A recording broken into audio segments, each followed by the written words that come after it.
Hey, it's me, Jenny Lee. I'm here with the next raw discussion video. We are on session 50, which makes this video number 51. Okay, could you please give me an indication of the instrument's condition now? Carla, any better? It is previously stated. Well, I guess not. Okay. In the last session, you made the statement that experiences are attracted to the entity through the South Pole. Could you expand on that and give us a definition of what you mean? Take some consideration to accomplish the proper perspective for grasping the sense of the above information. The south or negative pole is one which attracts. It pulls unto itself those things magnetized to it. So, with the mind-body-spirit complex, the inflow of experience is of the south pole influx. You may consider this a simplistic statement. Sure, Ra. Okay, the only specific part of this correctness is that the red ray or foundation energy center, being the lowest or root energy center of the physical vehicle, will have the first opportunity to react to any experience. In this way, only you may see a physical locus of the South Pole being identified with the root energy center. In every facet of mind and body, the root or foundation will be given the opportunity to function first. So like our survival, like just keeping our bodies alive is the way that I'm thinking of that. But what is this opportunity but survival? There you go. So yeah, this is the root possibility of response and may be found to be characteristic of the basic functions of both mind and body. You will find this instinct the strongest. Yep, sometimes you can't even override it.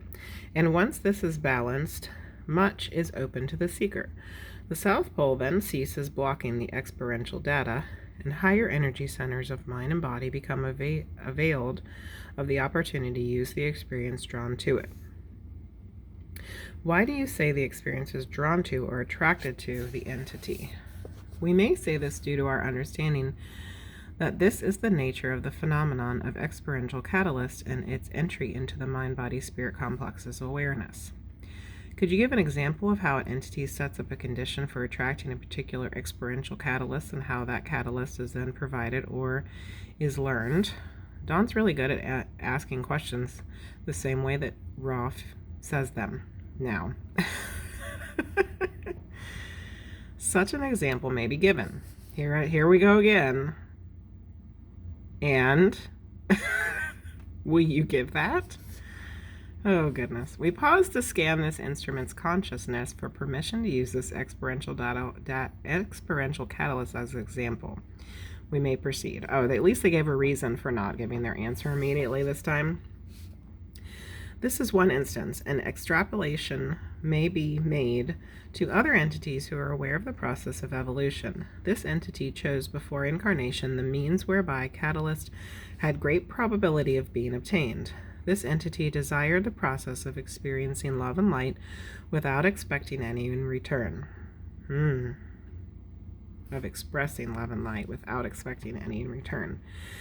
This instrument programmed also to endeavor to accomplish spiritual work and to comfort itself with companionship in the doing of this work. I think she succeeded in that, right? Agreements were made prior to incarnation, the first with so-called parents and siblings of this entity. This provided the experiential catalyst for the situation of offering radiance of being without expectation of return. The second program involved agreements with several entities. These agreements provided and will provide in your time, space, and space-time continuum opportunities for the experiential catalyst of work and comradeship. And I think they're talking about them, right? Dawn and Jim.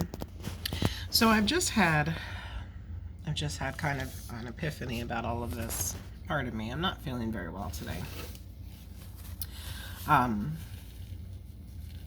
So I always pictured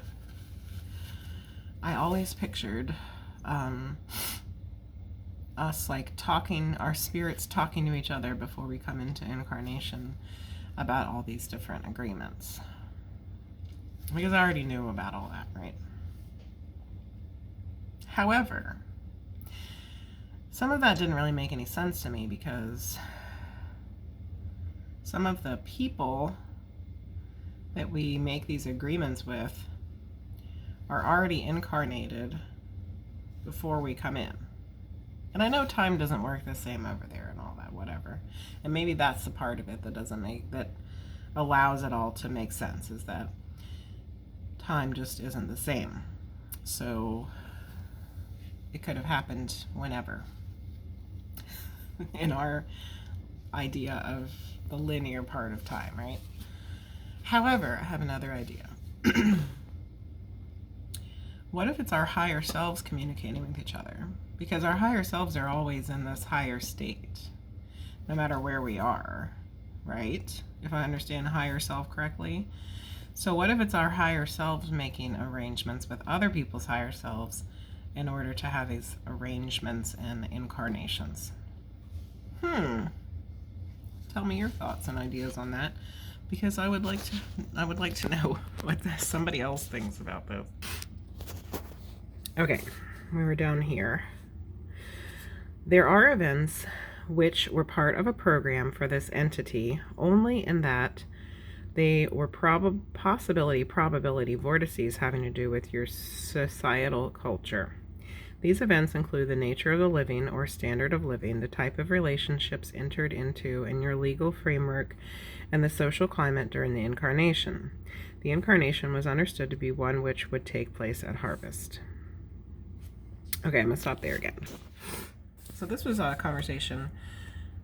This part brings up a little conversation that I had with Charity this week, and that there's, when we talk about this, like setting up agreements and arrangements and figuring out what we're going to try to accomplish in a specific incarnation, it kind of makes it seem like everything is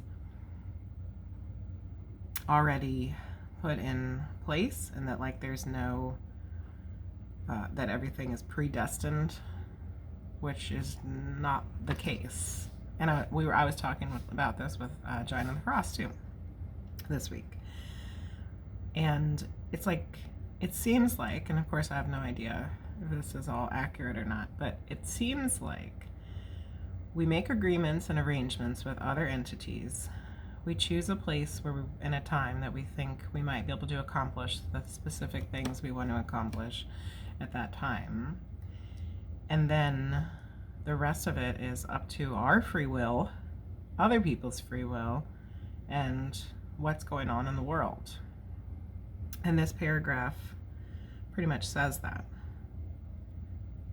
There are events which are part of a program for this entity, only in that they are probability vortices that have to do with the societal culture. So thinking that it's possible for these specific things to be, or it's probable that it might happen, but really there's all these other things that come into play that we don't know before we come into the incarnation, and that some of the things that happen to us, probably more than we realize, aren't predestined. They're not predestined, because we still have free will along the way. If everything was predestined, then what's the point of free will, right? Anyway, this is very complicated and confusing. Let's keep reading. These given, shall we say, apply to millions of your peoples, those aware of evolution and desirous in the very extreme of attaining the heart of love, and the radiance which gives understanding. No matter what the lessons programmed, they have to do with other selves, not with events. Yeah, no matter what the lessons programmed, they have to do with other selves, not with events. They have to do with giving, not receiving, for the lessons of love are of this nature, both positive and negative. Those negatively harvestable will be found at this time endeavoring to share their love of self. There are those whose lessons are more random due to their present inability to comprehend the nature and mechanism of the evolution of the mind, body, spirit. Of these, we may say the process is guarded by those who never cease their watchful expectation of being of service. There is no entity without help, either through self-awareness or of the unity of creation, or through guardians of the self which protect the less sophisticated mind, body, spirit from any permanent separation from unity while the lesson of your density continue. So much in every one of these paragraphs that just needs a little bit more explaining. Okay. So lessons can be very random for people that aren't aware of the way that it works. There's a lot of those. Okay. But this is important. This part was very important. No entity is without help, either through their own self-awareness of the unity of creation or guardians that are helping to protect the less sophisticated from any permanent separation from unity while the lessons of your density continue. How important is that to remember? None of us are alone. None of us are without help. There's always somebody and something watching out for us. Keep that in mind. Could you give an example of negative polarization sharing love of self? It would seem to me that would deplete negative polarization. Could you expand on that concept? We may not use examples of known beings due to the infringement this would cause. Thus, we must be general. The negatively oriented being will be one who feels that it has found power that gives meaning to its existence precisely as the positive polarization does feel. This negative entity will strive to offer these understandings to other selves, most usually by the process of forming the elite, the disciples, and the teaching the need and rightness of the enslavement of other selves for their own good. Bunch of assholes. Okay, sorry. These other selves are conceived to be dependent upon the self and in need of guidance and the wisdom of the self. People thinking they're better than other people, that they know what other people need, and then they're just gonna control them. Sound familiar? Can you expand on the concept, which is this? Is it necessary for an entity during incarnation in the physical to become polarized or interact properly with other entities, and why this isn't possible in between incarnations when he is aware of what he wants to do? But why must he come into an incarnation and lose memory, conscious memory of what he wants to do, and then act in a way that he hopes to act? Wow. Holy moly.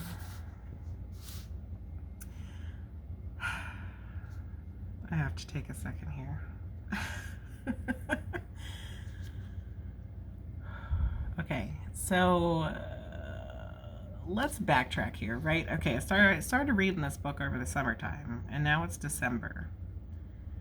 And I was making really good progress over the summertime because I had time to do this every day. And then when school started back up, I went from doing it every day to like once a week, right?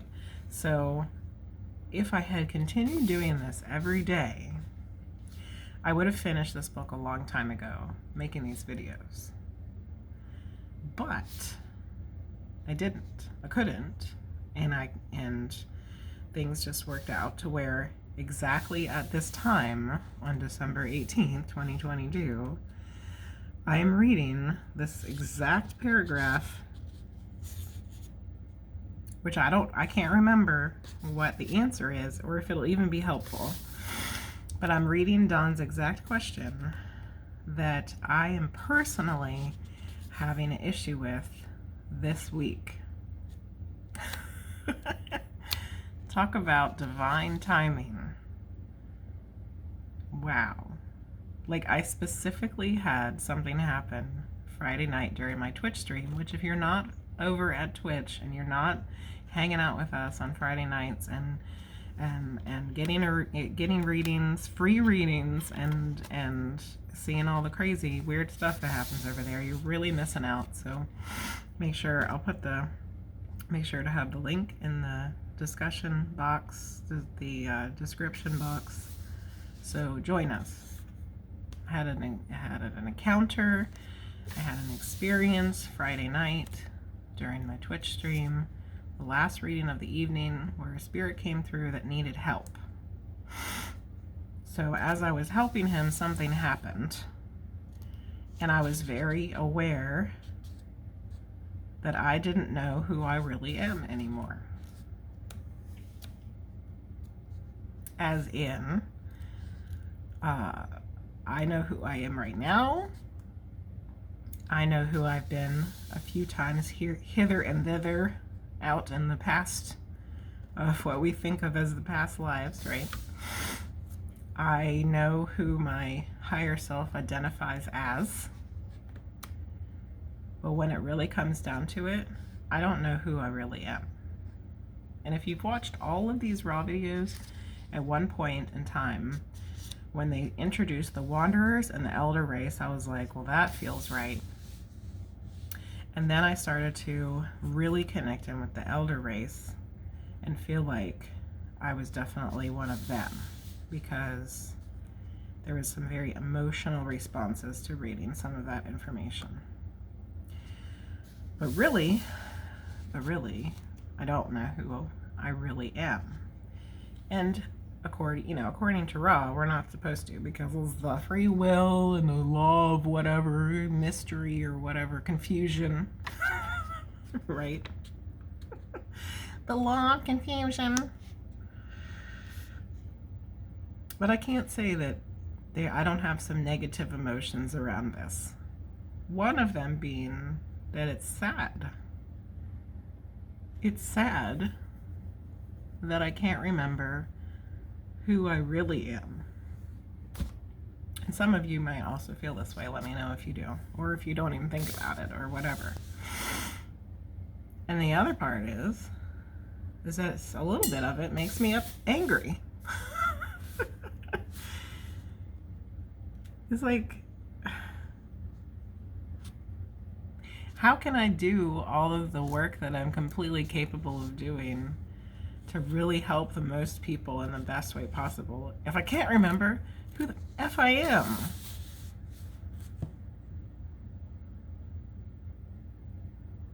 But you're not supposed to. I can hear somebody saying it right now. Yeah, whatever. So this information specifically came up this week as something I am trying to deal with and struggling with. And now Rod's going to give us 1, 2, 3, 4 paragraphs of information about it. Let's hope, fingers crossed, that there's some helpful information here. Okay. Let us give the example of the man who sees all the poker hands. He then knows the game. It is but child's play to gamble, for it is no risk. The other hands are known. The possibilities are known, and the hand will be played correctly, but with no interest. Okay. In time, space, and in the true color green density, the hands of all are open to the eye. The thoughts, the feelings, the troubles, all these may be seen. There is no deception and no desire for deception. Thus, much may be accomplished in harmony, but the mind, body, spirit gains little polarity from this interaction. Okay, but see, my empathic skills are so strong that I do. Now, I can't say I see everybody's thoughts, feelings, and troubles, but I see a lot of them. But they don't know, maybe, or they can't do the same. I don't know. Let us re-examine this metaphor and multiply it to the longest poker game you can imagine. A lifetime. The cards are love, dislike, limitation, unhappiness, pleasure, etc. They are dealt and redealt continuously, and you may during this incarnation begin, and we stress begin, to know your own cards. You may begin to find the love within you. You may begin to balance your pleasure, your limitations, etc. However, your only indication of other selves cards is to look into the eyes. But this is not true for me. This isn't true for me. And I think a lot of other empathic peoples. You cannot remember your hand, their hands, perhaps even the rules of the game. This game can only be won by those who lose their cards in the melting influence of love.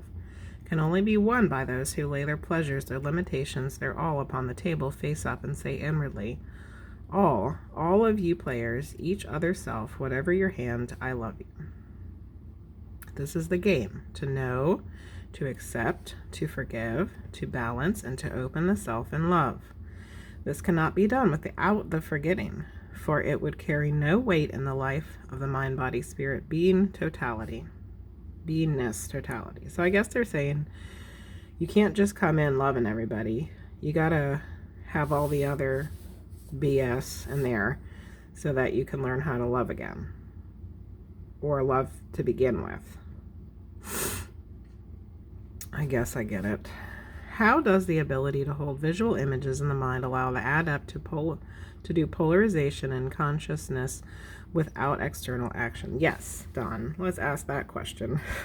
This is not a simple query, for the adept is one which will go beyond the green ray, which signals entry into harvestability. The adept will not simply be tapping into intelligent energy as a means of readiness for harvest, but tapping into both intelligent energy and intelligent infinity for the purpose of transmuting planetary harvestability and consciousness. The means of this working lie within. Look within, lie within. The key is first, silence, and secondly, singleness of thought. Thusly, a visualization can be held steadily in the inward eye for several of your minutes as you measure time. Will signal the adept's increase in singleness of thought. The singleness of thought then can be used by the positive adept to work in group ritual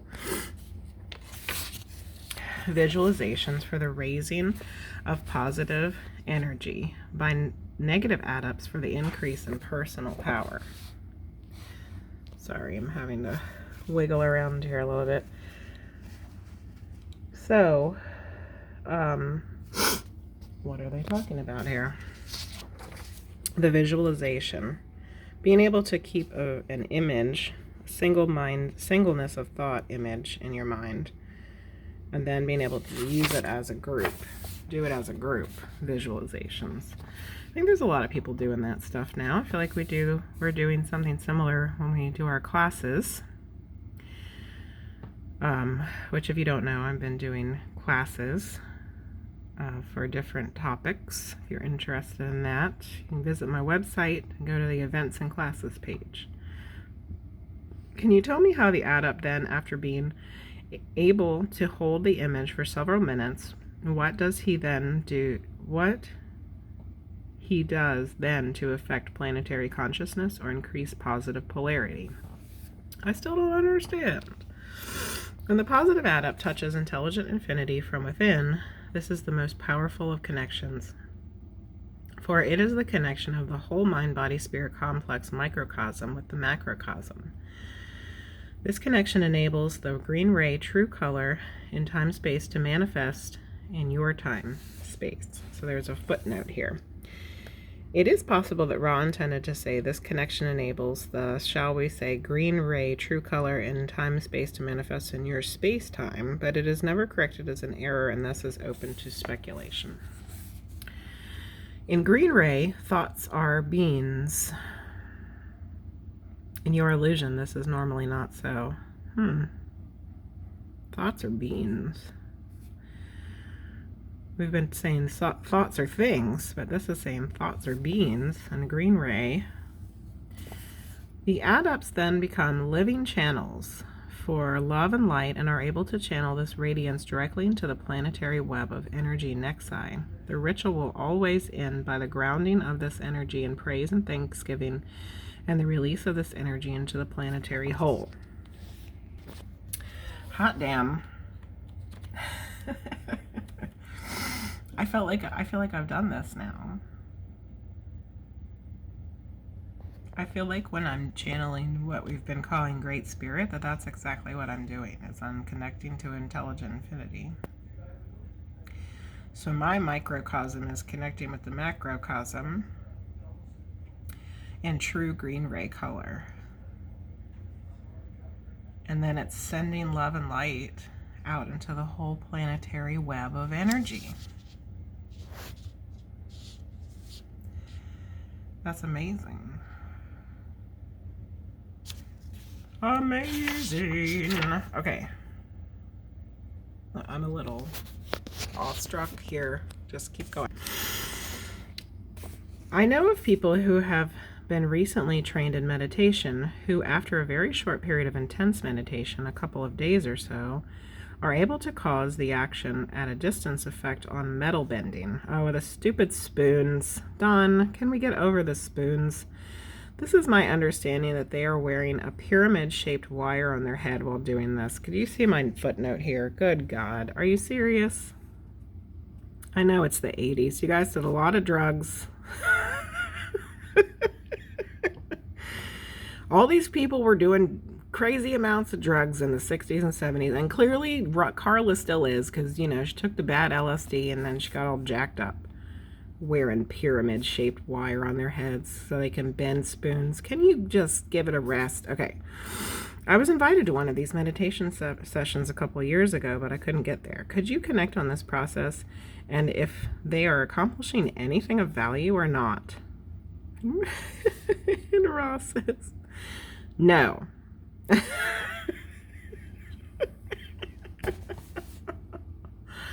No, he's not going to comment on it. Or no, they're not accomplishing anything. I don't know. Please ask one more full query of this working.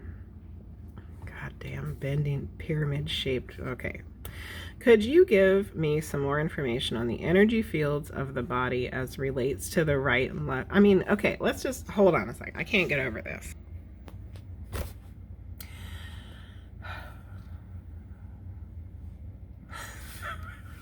Take a second on the spoon bending thing, okay?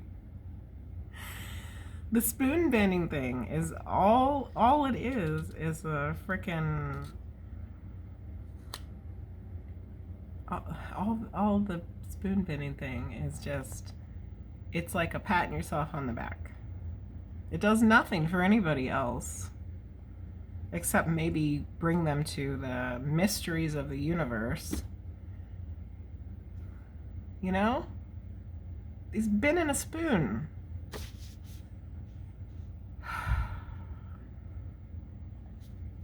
And I know it might be, wow, you know, OMG, he bent a spoon just with his thoughts. It's like a sideshow attraction, you know? It's not doing shit.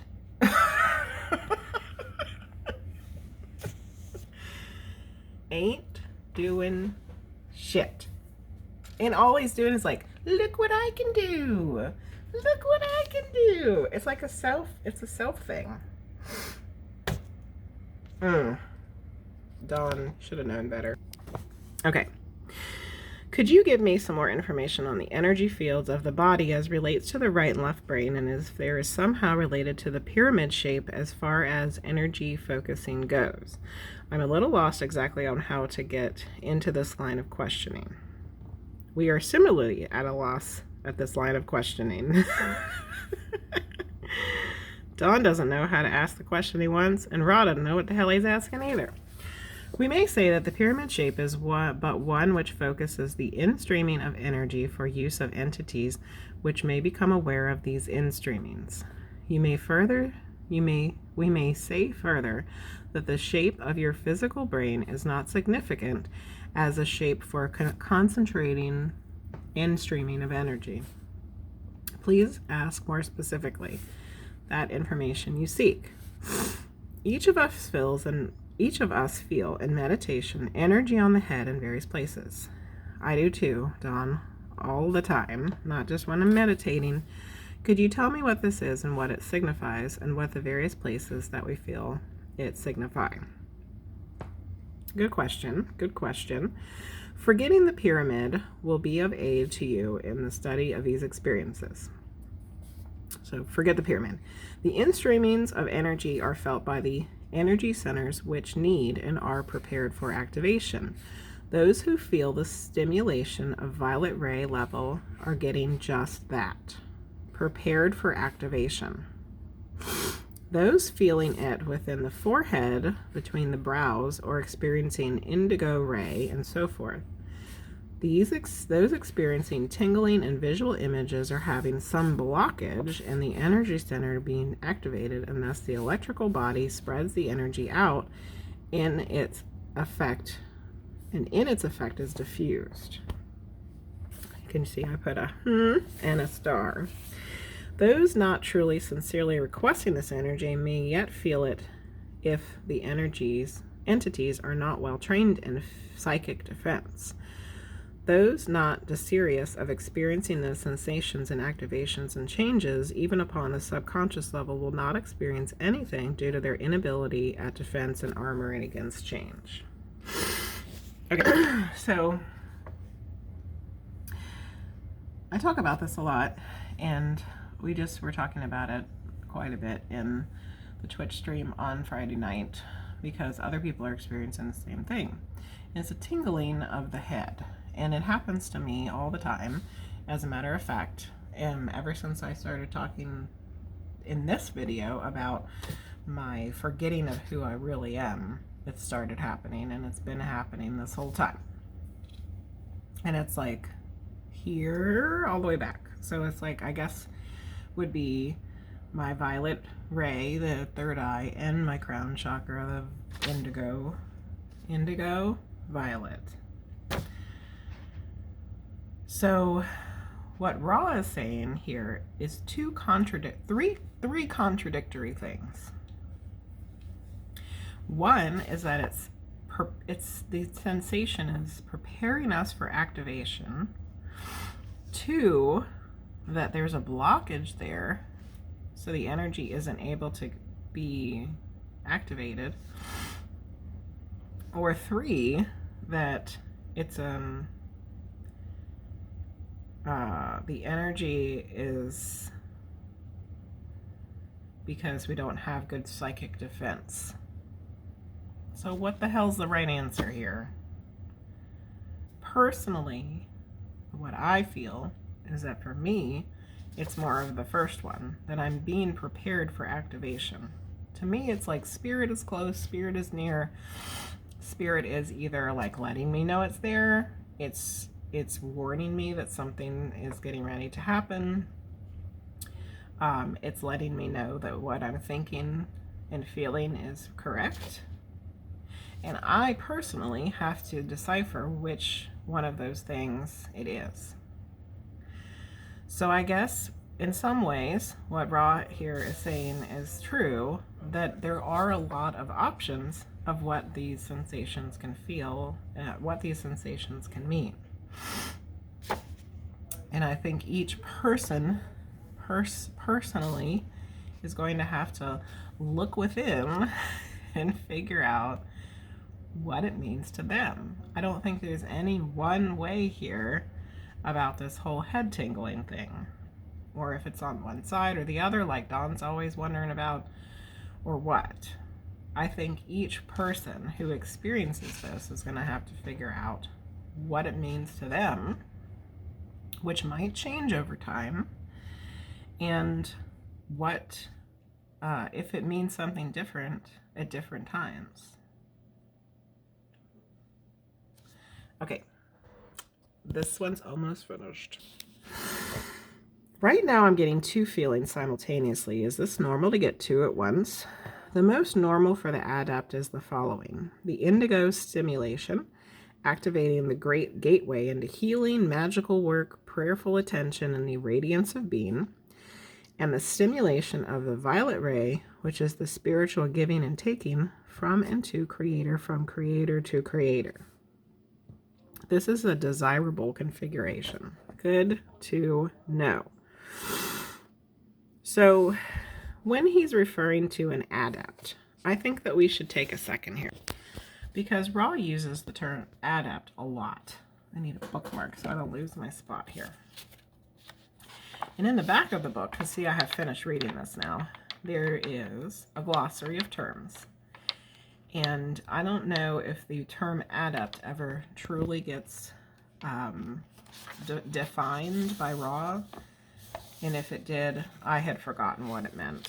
So let's read from the glossary what the term adept means in relationship to Ra's information.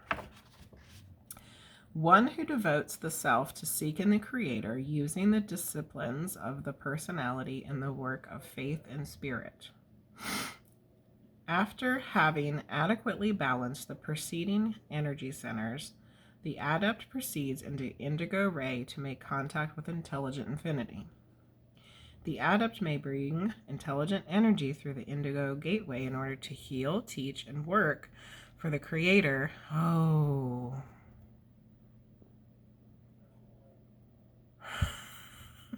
I think I just answered my own question about what happened on Friday. The adept may bring intelligent energy through the indigo gateway in order to heal, teach, and work for the Creator in ways that are both radiant and balanced. Whatever the outer service, the adept's primary work is not that of doing, but of being. So balancing your energy centers, using your indigo ray to make contact with intelligent infinity, bringing intelligent energy through to heal, teach, and work for the Creator. That's both radiant and balanced. Primary work is of being.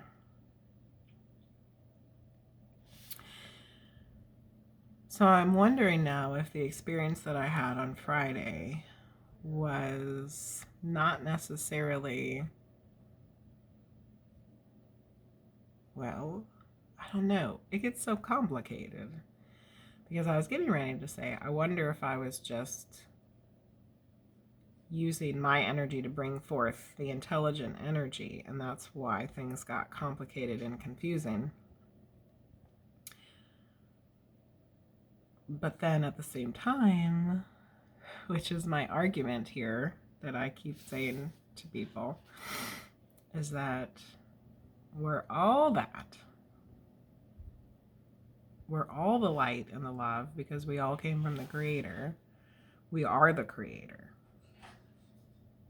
We are the Creator because we're all little fragments of the creation. Goodness. Okay. Let's go back. Oh, I didn't hit the button. Okay.